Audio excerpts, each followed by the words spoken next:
was done by the book. Hard to say what by the book is. Well, who wrote this book? If it was done by the book, who wrote it? I think there are reasons to raise questions on certain of these steps and decisions. I think you did a good job, but the whole idea that this is normal, folks, there's nothing here normal. I don't want you to think the FBI does this day in and day out. This is not normal. Now, I think that's what you tried to find. Yeah. Do you believe it's pretty clear to everybody in the country by July the 5th that Donald Trump was the presumptive nominee of the Republican Party? That's my recollection. And from the text, it's pretty was clear. On the 18th. Yeah. Right. And the texts, I think, reflect that as well. Okay, I'm going to read this text message from Page to Strzok on August the 8th, after he'd gotten the nomination. She says, Trump's not ever going to become president, right? Right?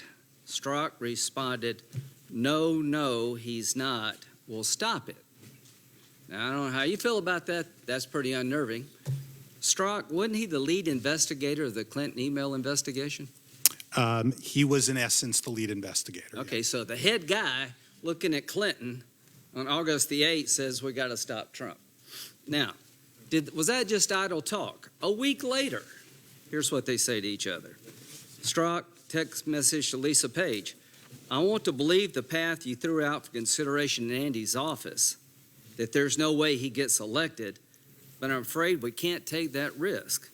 It's like an insurance policy and the unlikely event you die before you're 40. Now, that's a week later. Who's Andy? Our understanding, it was Andy McCabe, the deputy director.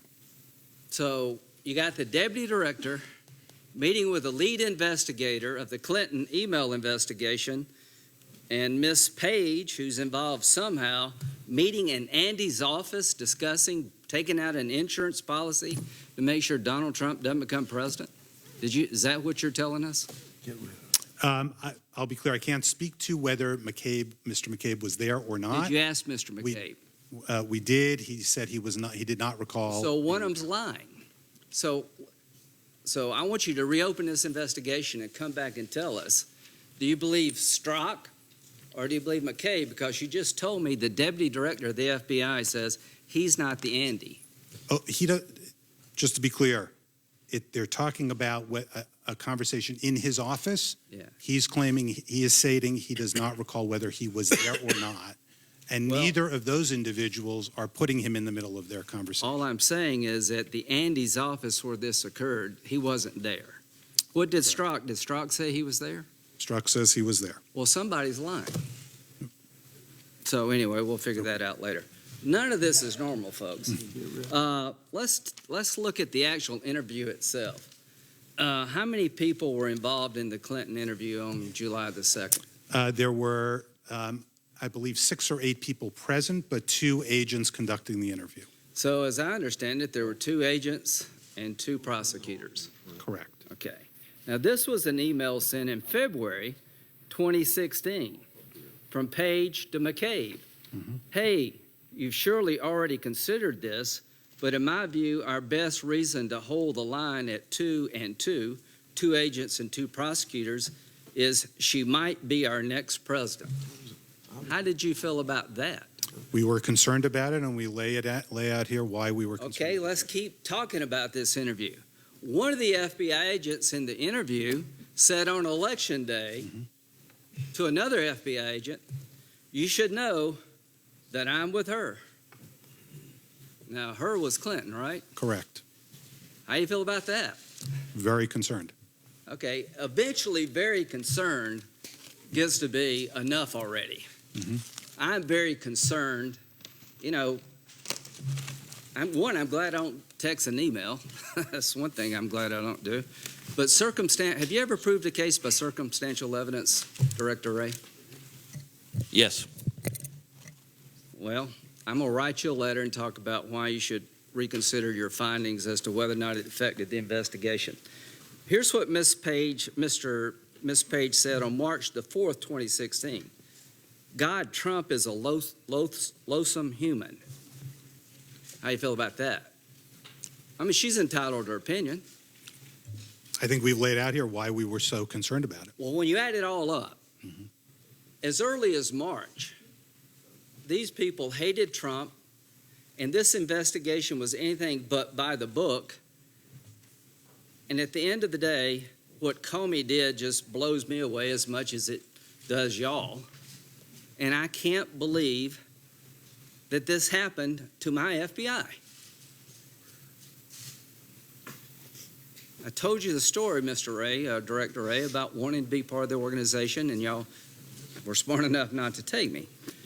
The bottom line is, if you're on our side of the aisle, this really does hit you hard.